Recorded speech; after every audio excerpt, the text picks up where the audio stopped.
And why have they done that? They have done that because they want to protect their interest, and particularly corruption. I must say this, it was not a loss, it was a victory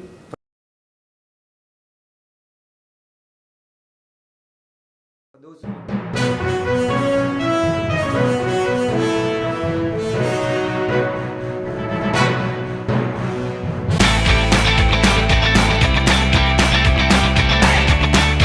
SJB MP Eran Wickramaratne questioned if the government, which previously said the chairmanships of the COPA and COPA would be given to the opposition, has now reversed that decision to protect thieves.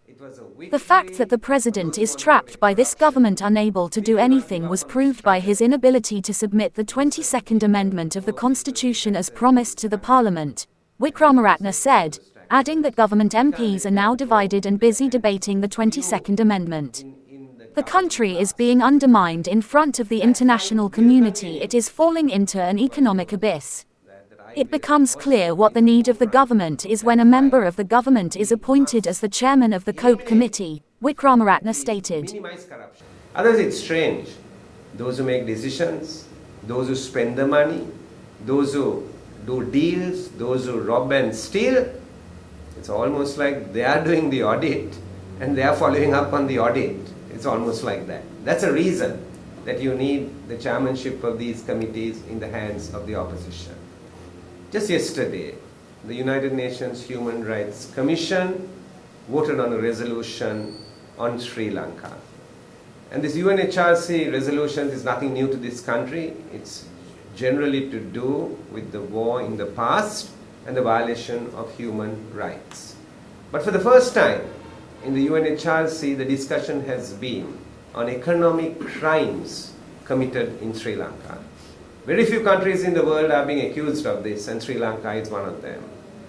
In the discussions with the International Monetary Fund and the staff level agreement, the issue of corruption in this country was also highlighted. Steps need to be taken about it.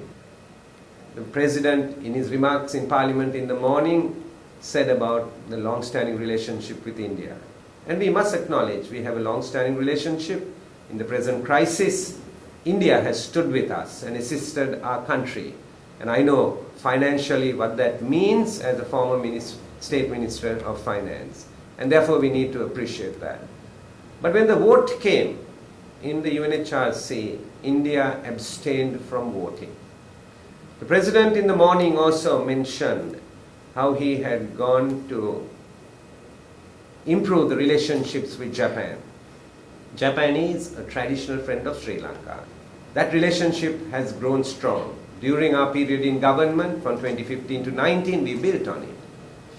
The light rail project took 2 years that we worked with the Japanese, and we were about to implement it when the government changed.